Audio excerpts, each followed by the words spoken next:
How to ask a question without you coming across as invasive. Now, if you've just met someone for the first time, one of the questions which is most usually asked is, can you guess? What do you do? Now, this is not a bad question, but to some, this question can come across as intrusive, especially when meeting someone for the first time. And also, especially if that person that you're asking comes from some type of affluence. You may come across as an opportunistic person and not someone who's actually trying to get to know them.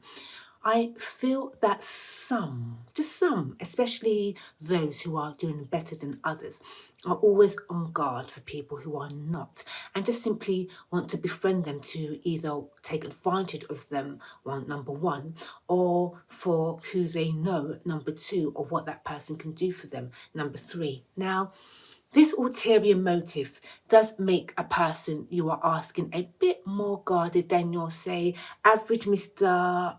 Blog or Mrs. Blogs.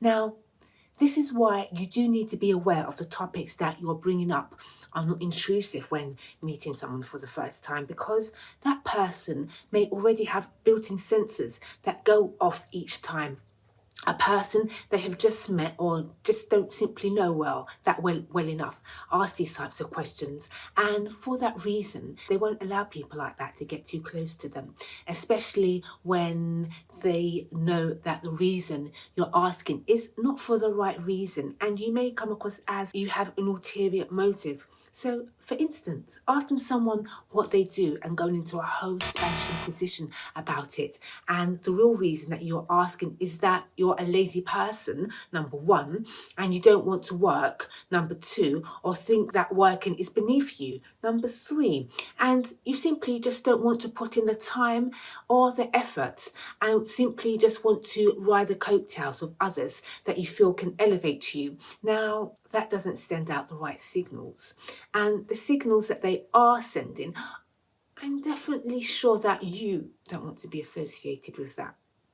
Okay, now, there have been numerous occasions when I have been asked, so what do you do? By strangers who have come into my home, and within the, let's say, 7 minutes, I kid you not, would ask, oh, so what do you do? My eyes are secretly rolling at the back of my head, with that silent sigh. The one that says, oh, here we go again. Just do your job and mind your business.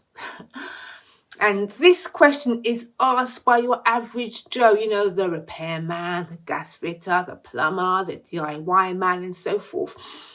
And on one occasion, this one contractor stood opposite my shelf, I kid you not, and began looking at the items that I had on my shelves for, say, about 5 seconds. Now, it wasn't just your average glance, No, it was a whole head and his shoulders leaning in. It was really an unpleasant feeling. Now, back in my days of ignorance, I will confess, I did do something a bit similar to this. Now, there was one time I was at someone's home for the first time and they had a bookshelf. Now, the books were rustic, antique looking, and they looked so intriguing to me because I do love antiques. I picked one of them up and started reading one of the books. There was a lady whose home it was. She came over and said to me, is there something in particular that you're looking for? The moment she said that, I knew she felt a little uncomfortable with me doing that. Now, with the shoe being on the other foot, I knew exactly what that felt like. Now, I've even had a person come to my home. They've seen a letter that was placed on the side. They picked up the envelope, took out the letter, and started reading it.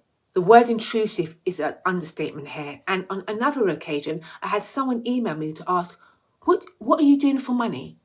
Like, wow. I had to take a second glance at the email as I thought my eyes were deceiving me. Now, bearing in mind, I had not seen or spoken to this person in almost, say, over a year. And this was a work colleague. Now, let's give this person a name, shall we? Let's call her Jane. Now, I asked her why she wanted to know, and Jane replied, can't I ask? Now, you would have thought that Jane was asking because she had an opportunity that she felt I could be suited for. So I went ahead and told Jane a fabrication of what I was doing for work to see what it was that she was actually after. And Jane replied, "Is that all?" Now, you see, the impression that I had gotten from Jane was that of a person who tries to extract information from you to benefit themselves. Now, in my opinion, this type of question should only be asked if you have an proposition, an idea, a suggestion, or an offer that you feel that person could be suited to and benefit from. Otherwise, these types of over-curious and invasive questions do leave a bad taste about you to the other person. Now, being an opportunistic person, I wouldn't say is a bad thing if approached in the right way, as it can help to elevate and to improve ourselves, our finances and our lifestyles, if not done in an underhanded and intrusive way. Now, if not, then that type of person who does use underhanded tactics is not the type of person that you'd want to surround yourself by in the first place. With that said, there are other sophisticated and tasteful ways to approach it. Number one, instead, you could say, "What industry are you in?"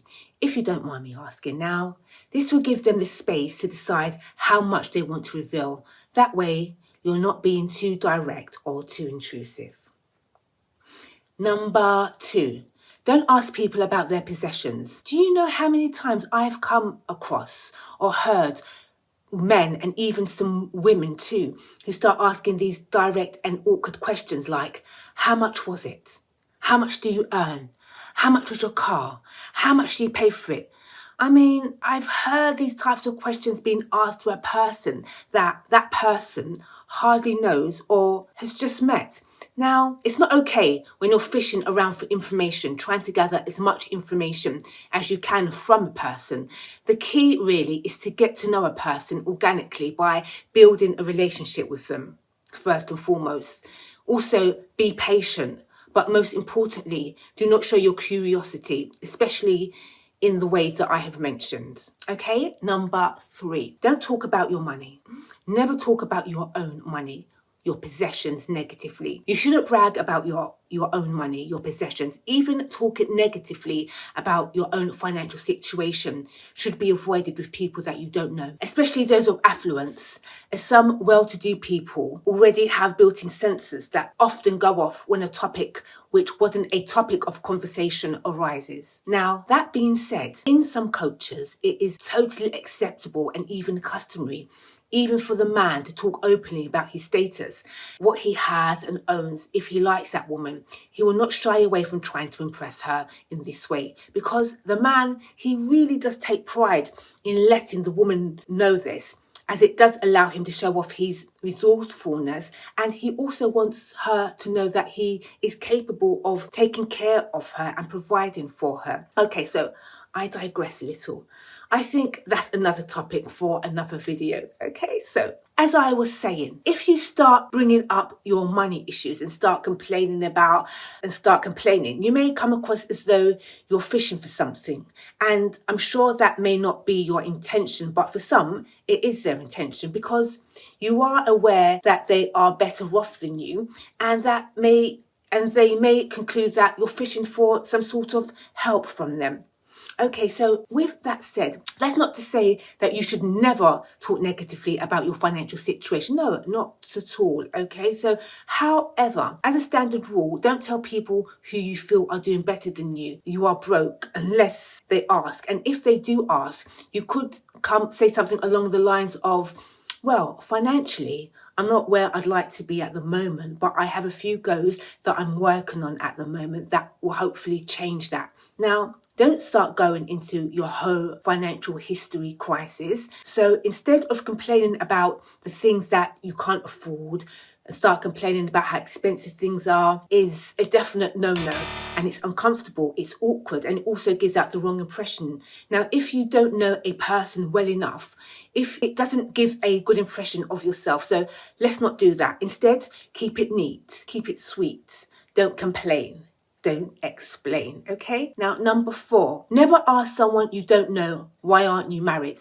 And why are you single? Or why don't you have kids? When are you having children? Oh. Now, the person you're asking may have miscarried or did have a child or children who have passed away due to ill health, or their life has been taken away in a tragic way. And another reason could be that perhaps their spouse has passed away also in a tragic way, again from a terminal illness, and that person is just not ready, not in the right headspace to make a connection with anyone at this time. So do please be mindful of this the next time you feel the urge to be overly inquisitive, as you don't want to come across as judgmental or even arrogant. For example, if you've been married yourself for over a decade, for instance, and within that period of time, you did not have to produce any children yourself, and all of a sudden you emerge with twins after having IVF and going ghost for a few years on all your social media platforms. Now, what's worse is you asking a person